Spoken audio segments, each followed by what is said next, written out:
Welcome everyone to these major interviews for the month of August. Today, we have an exceptional guest, a great scientist.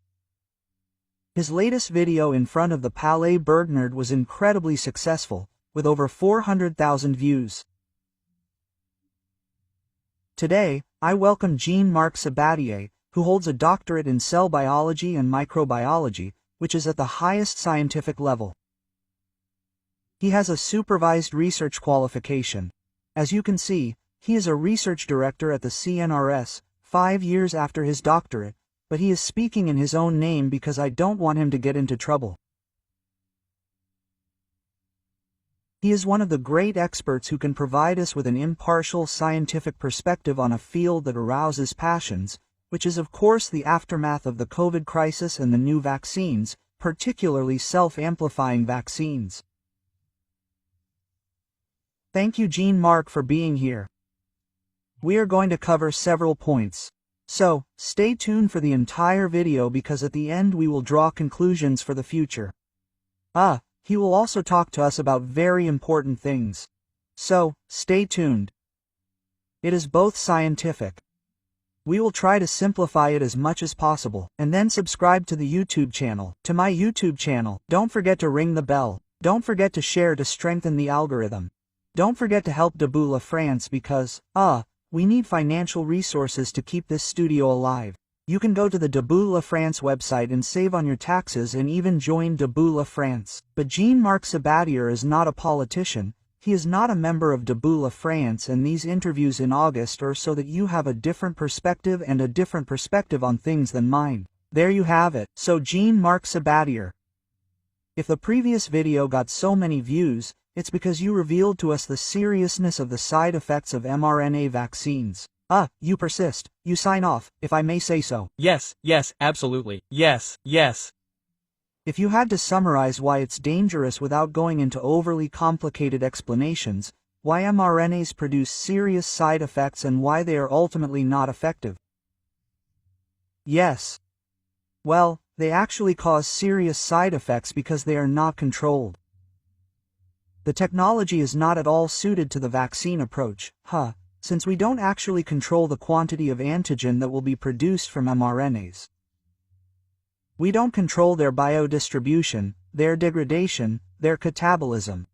In addition, they have been modified, which means that they are also responsible for the production of a multitude of off-target proteins that are unknown, which can stimulate the unitary system and which can therefore disrupt metabolic processes and be responsible for pathology. So in fact, everything shows that they should never be used in practice for the health of people who have been vaccinated against COVID. Or which continues since we are told that a series of COVID flu vaccines will be available at the start of the school year. In concrete terms, what are the pathologies that are even reported, I was told, in the Pfizer leaflets? Yes. What are the pathologies, for example, so that those listening to us know what they are? So, the pathologies that we can find associated with the vaccine injection, they could be neurodegenerative disorders. So it could be dementia, epileptic seizures, Eisler's syndrome, Parkinson's disease, and all types of neurological disorders. There could be Guillain-Barré syndrome, Charcot's disease, cardiovascular and gastrointestinal disorders, autoimmunity, and cancers. We hear a lot about turbo cancer.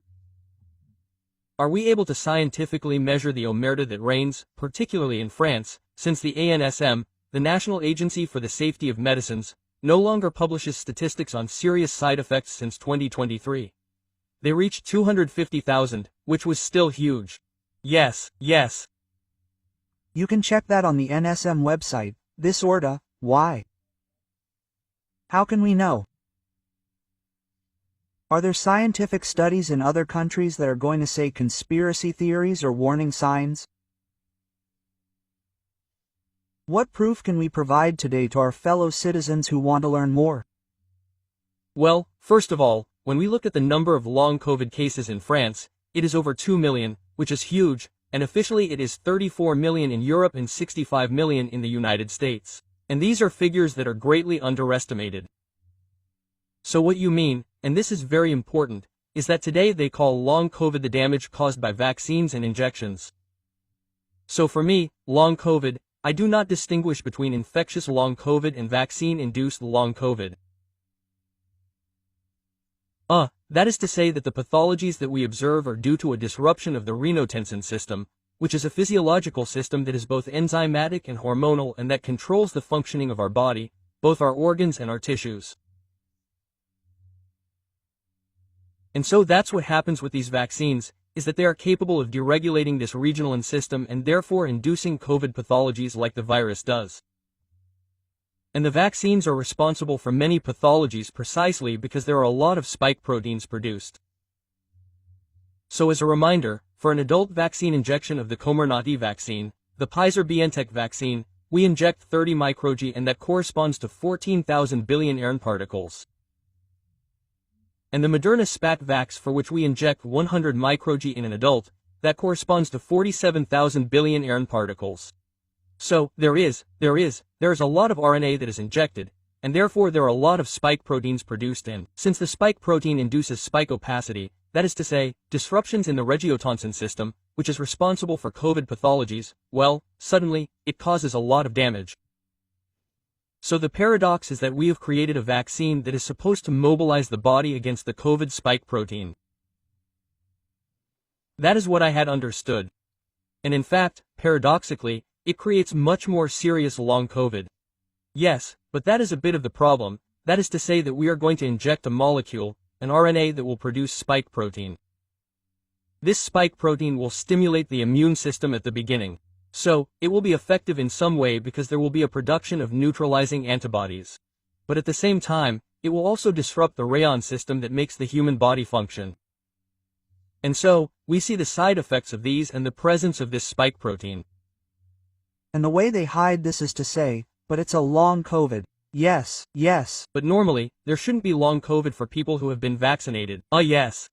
If we listen to their logic. Yes, absolutely, yes. So in fact, there is, sorry, I'm losing my papers. There are a lot of long COVID because there have been, a lot of vaccinations and in particular, 5 doses sometimes for elderly people. Yes. Well there, it is clear indeed, well according to the long COVID associations, that there are a lot of long COVID that have been induced by the vaccine injection. What are the sites? What are the researches that we can display on the site because I want to be as objective as possible? You will give them to us, we will display them, which allow studies that have been done because now there are thousands of studies that have been done. Yes. You can give us references or? Yes, absolutely. Yes. Okay, we will put the references because that's how we move forward. Now, what I don't understand is that there are a lot of scandals everywhere, except in France. There were in Germany, there were in the United States, there were commissions of inquiry. Everyone recognized that it did not allow transmission. We all agree on that, as even Pfizer says. So the health pass and the non-vaccination, the vaccination of healthcare workers was useless. The serious side effects have been proven today and, there is no moratorium on messenger RNA, we are continuing. And in particular, you told us that there is a self-amplifying messenger RNA vaccine. You will explain to us what it is, on animals and in particular against bird flu. So, there were 30 million ducks in France that were vaccinated with a messenger RNA vaccine. And the question that everyone is asking is, can RNA modify DNA and be transmitted to the human body? Yes. Now, I would like you to tell us about this SVA vaccine, is that right? Yes, it is the self-amplifying messenger RNA veterinary vaccine. Now, I should point out in passing that there is also a self-amplifying messenger RNA vaccine against COVID, so against the SARS-CoV-2 virus that was recently accepted by the MA. The MA is the European Drug Authorization. Yes, it was approved in mid-February, so, after that, but there were clinical trials on it anyway. So, there was a self-amplifying messenger RNA vaccine that was already approved by the Japanese authorities in 2023. There was a clinical trial that was done in Vietnam. There you go, but there are no clinical trials in Europe, for example. Not to my knowledge. Okay, so we are doing clinical trials all over the world in ultra-corrupt regimes. We are not doing clinical trials, that's it, and we are authorized like that. Well, apparently, yes. So, what is the difference between a messenger RNA vaccine and a self-amplifying messenger RNA vaccine? And why are ducks vaccinated against bird flu with this new self-amplifying messenger RNA vaccine? But what does that mean? I don't know anything about that. Yes. Well, let's say that we consider that the classic vaccine messenger RNA and that of Comirnaty and Spivaks, that is, of Pfizer, BioNTech and Moderna.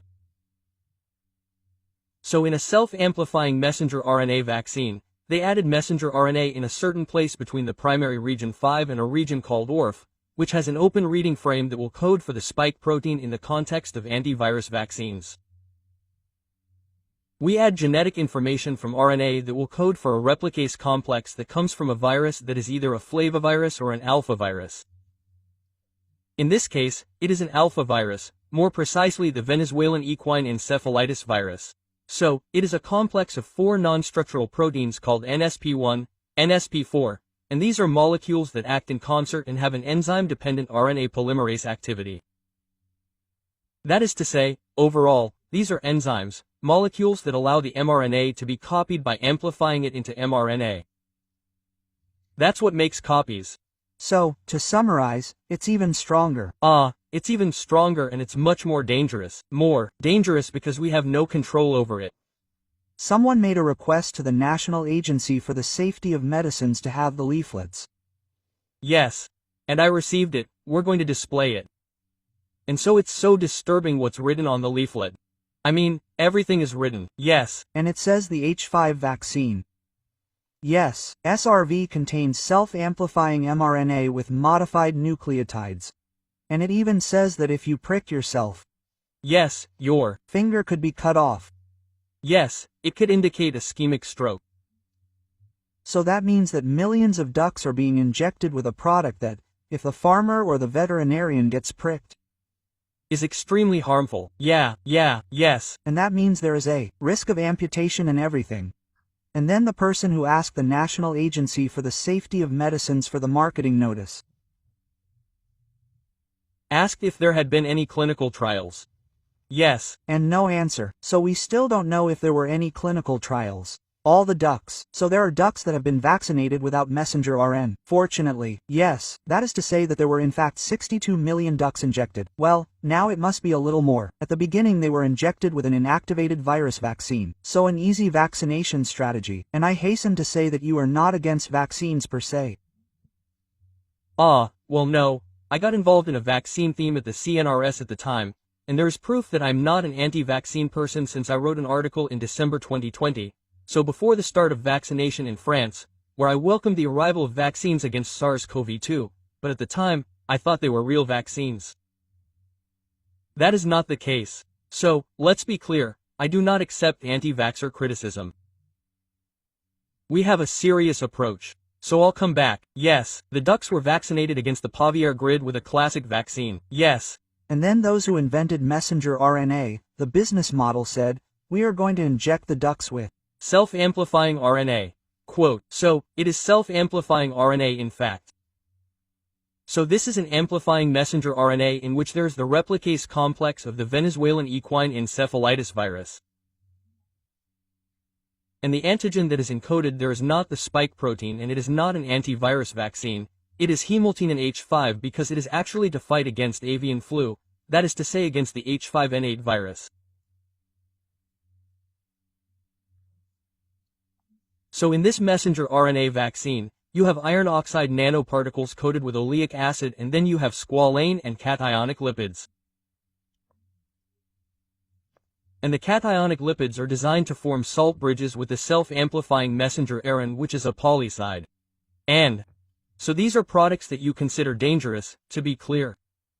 So yes, it is certainly dangerous. There is RNA which is dangerous. And then there are also iron oxide nanoparticles, which are dangerous. But is it dangerous for the animal or can it be transmitted to humans when they consume it? Because that's the real question. Yes. Well, there is a risk. There is a risk of contamination of humans by ingestion. That is to say, when we eat duck that is pink, undercooked, etc., we could very well have contamination by functional self-amplifying messenger RNA. That means that we would have a functional replica complex that is capable of producing RNA from an RNA template. So from there, we have no control at all. That is to say, it could be very pretty. So to be clear, I am calling for a moratorium on these vaccines, and I am telling farmers to use conventional vaccines, moratoriums, scientific studies. I am waiting for the National Agency for the Safety of Medicines to publish the clinical trials, so that we have some perspective. If they prove to me that it is not dangerous, well, the farmers will be able to use this vaccine again. If it is dangerous, we will know. But it is still surreal that the National Agency for the Safety of Medicines is not responding. So the letter is dated July 9th, we will see if they respond. What are the clinical trials? But this is a very serious matter, because what you mean by RNA, does that mean that RNA, as Alexandro Ryancone says, can modify DNA? Because that is the question. Absolutely, absolutely.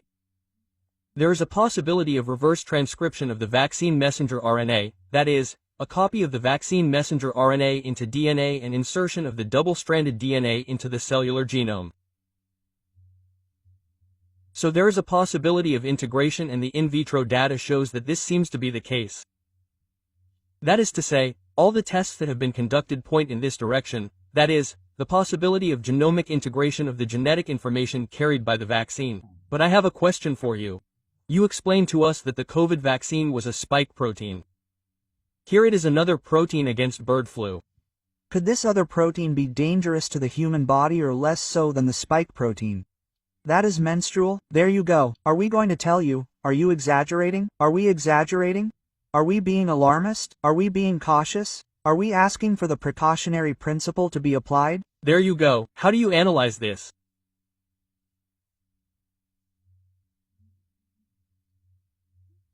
For the CBA, it's not really a problem for the self-amplifying airborne messenger vaccine specifically aimed at avian flu, particularly duck flu, because the antigen present in this self-amplifying messenger RNA is actually the H5 antigen, i.e. the H5 hemagglutinin, and in fact humans can currently be infected by different types of influenza viruses.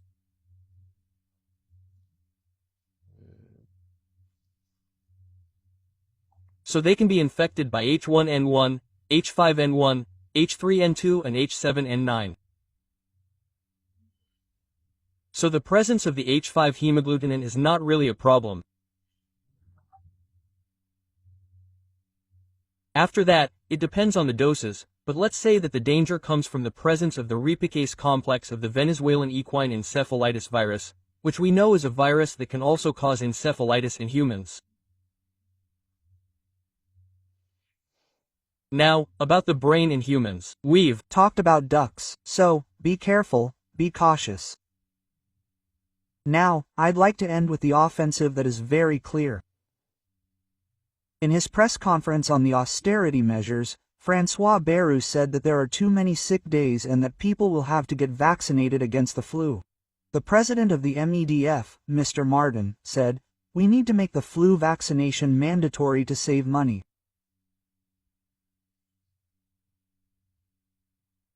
There is a bill from a famous short-lived Secretary of State, Mrs. Firma Lobodo, who was convicted of giving a gift to a pharmaceutical company and who filed a bill that could be cut, and who was fired and is now a member of Parliament and is making a bill to make the flu vaccine mandatory for healthcare workers. So we can clearly see that there is a general offensive, and at the same time I read in Les Echos, we will see the article. I read in Les Echos that Moderna is preparing a messenger RNA vaccine for us for the start of the school year, flu COVID, robot. In other words, we can clearly feel the pressure. Here, it is more about fear of COVID, it is about fear of sick leave, the psychosis to force the French to get vaccinated. If it is a classic vaccine, I have nothing against it, although we need to look at the excipients and so on. Yes. We need to check. Sanofi is reportedly preparing a messenger RNA vaccine. And by the way, the article is interesting in the news. It says Sanofi is preparing a non-mRNA vaccine unlike Moderna because there are some people in the population who are a bit strange who are against mRNA. So as if Sanofi already had doubts about mRNA. There's the Moderna vaccine that will be against the COVID flu, and we will see at the start of the school year the health insurance company will send letters to all those over 65, and here we are again on unbearable propaganda for me since there is no precautionary principle. What do you think about it? How do you see things? Especially with self-amplifying vaccines that have only been tested in Vietnam, authorized by an EMA, a vaccine committee at the EMA, where there are no professionals in biology vaccines like you, who have been put here, in particular, one who was in the University of who has very little experience, the Portuguese president, I believe, very little experience in science. So what does that mean? It means that Pfizer and Moderna are actually going back on the attack to try to vaccinate with messenger RNA. Yes, clearly because Moderna is way ahead in terms of marketing this combined flu-COVID vaccine, which is entirely in the pipeline. That is to say, we are going to see messenger RNAs specific to the spike protein and messenger RNAs specific to the flu virus antigens. So it will be H1N1 and H3N2. So it will be harmful in any case. It should be noted that Pfizer is also developing a combined flu-COVID messenger RNA. To my knowledge, they are not self-amplifying, but we have already seen what messenger RNAs do for spike box coma. So they can cause a lot of problems. So we already know what the problems are with messenger RNAs. Since we don't control the production of antigens, the degradation, of the spike protein, or the selected antigen, in the case of the flu virus, we don't know the lifespan of these viruses. We also don't really know what happens to the biodistribution of lipid nanoparticles, which are also harmful, because these vaccines are injected with lipid nanoparticles in addition to messenger viruses. These are more traditional lipid nanoparticles, but also leukocytes. Well, there's cholesterol, there are phospholipids, but there are PEG-10 lipids and cationic lipids, which are harmful. And so, we don't know the biodistribution, but we already know that it goes into organs, for example, the reproductive organs, that it can reach the brain, that it can cross the... Do you think there is a link between the huge drop in fertility in France over the past 2 years? Some say the birth rate is collapsing. Is there a link between this drop in fertility and the vaccination that has taken place of young people? In my opinion, yes. I even wrote an article on this drop in fertility, because in fact, there is a disruption of the renin-angiotensin system that is induced by the spike protein produced by vaccines or present during a viral infection.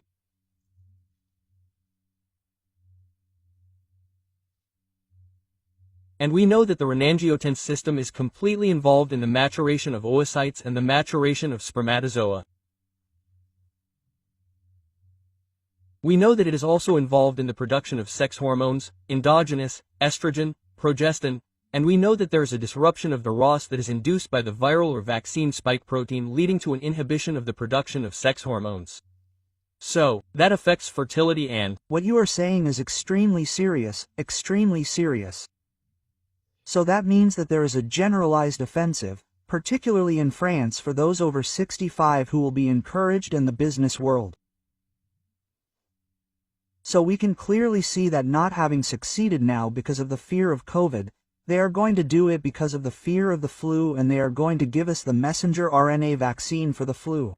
So, if there is one recommendation to make for those who are listening to us, it is if you are vaccinated against the flu, especially not with messenger RNA, a classic vaccine. Yes. And then it is not good to give a combined injection. Especially since these are different types, right?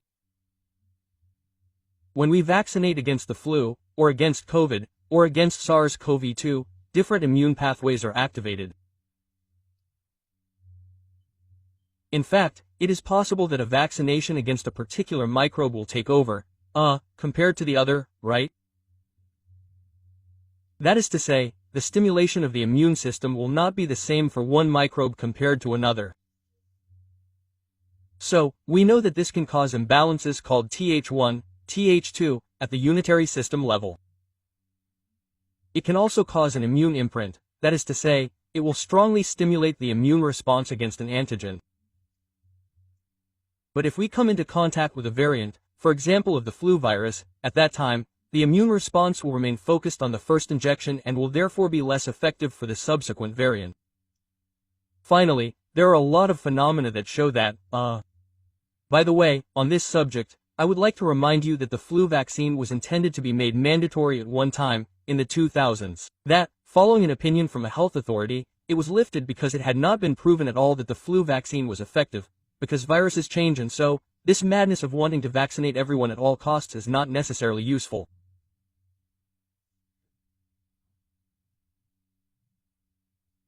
But in any case, the lesson I draw is a moratorium on all messenger RNA vaccines before we know more. In the United States.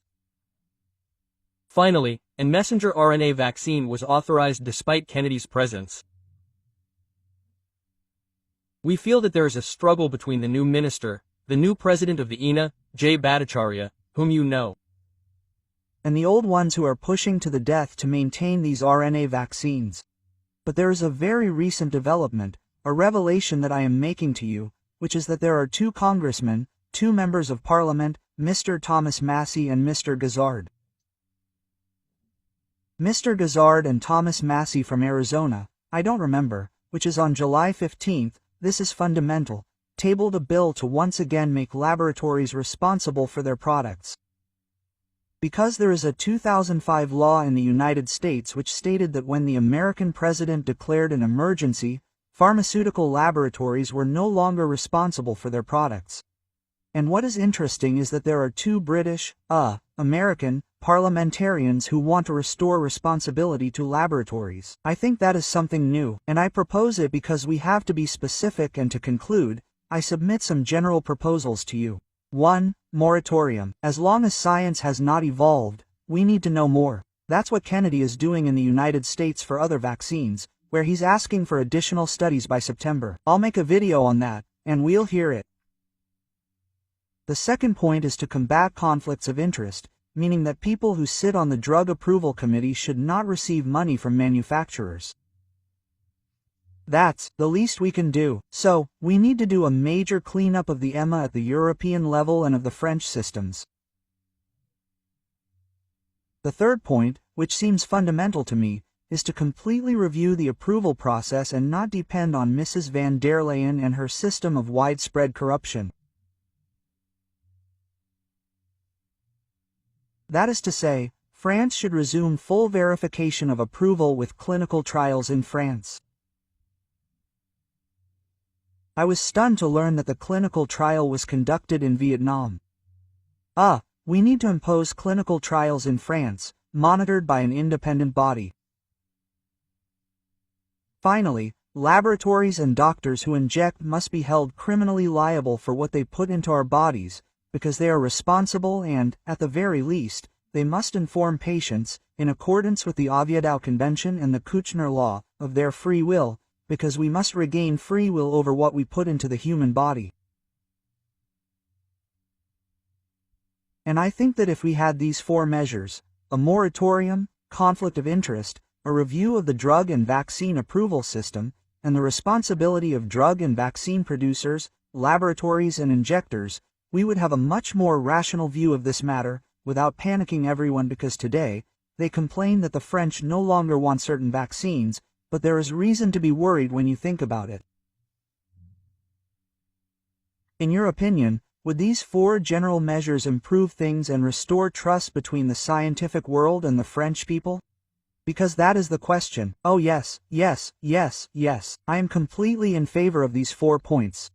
It is obvious that in any case, there is too much corruption, there is too much. I mean, we need to get things back on track, well, the church in the middle of the village.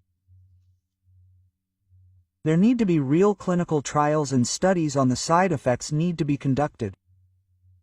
Before proceeding with mass injections, because there is mass vaccination without any studies, and we continue because we can make a mistake once, but if we make it repeatedly, it is no longer a mistake, it is an intention. And there, we can ask ourselves questions. Kennedy said something very interesting. It is up to the laboratory to prove that it is effective, and it is up to the laboratory to prove that it is not dangerous. And once again, we want to return to a scientific basis. I would like to thank Jean-Marc Sabatier. Thank you, it was wonderful to explain such complicated things to us.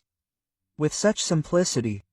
So if you didn't understand everything, because I didn't always understand everything, in the sense that there are scientific species that need to be understood, well, we'll put links on the video, so you can go there. And finally, to conclude, if you're still here, I invite you to help us, help all the movements that steal scientific truth, that want honesty, that want integrity. Help us at Debout La France, because to do all this, we need money. And if everyone made a small donation of €1 to €5, I can tell you that we could do so much more. For example, I would really like to recruit a collaborator who could liaise with the teams at the American Ministry of Health, who could ask the National Agency for the Safety of Medicines for firm explanations, who could liaise with the scientists in France and abroad. I think we can say what you told me earlier, that you are going to a country to do a study, or is it confidential? It is confidential. Oh yes, no, that can be said. Yes, yes, yes. There, you go. You are going to Juan de Wan's laboratory. Yes, yes, yes, yes. This summer. Yes, yes. So we have a great scientist. You have no idea that Jean-Marc Sabatier is known throughout the world, is in contact with the greatest scientists on this matter. So I thank him for coming to our Paris studio to talk to you. Thank you all. Thank you.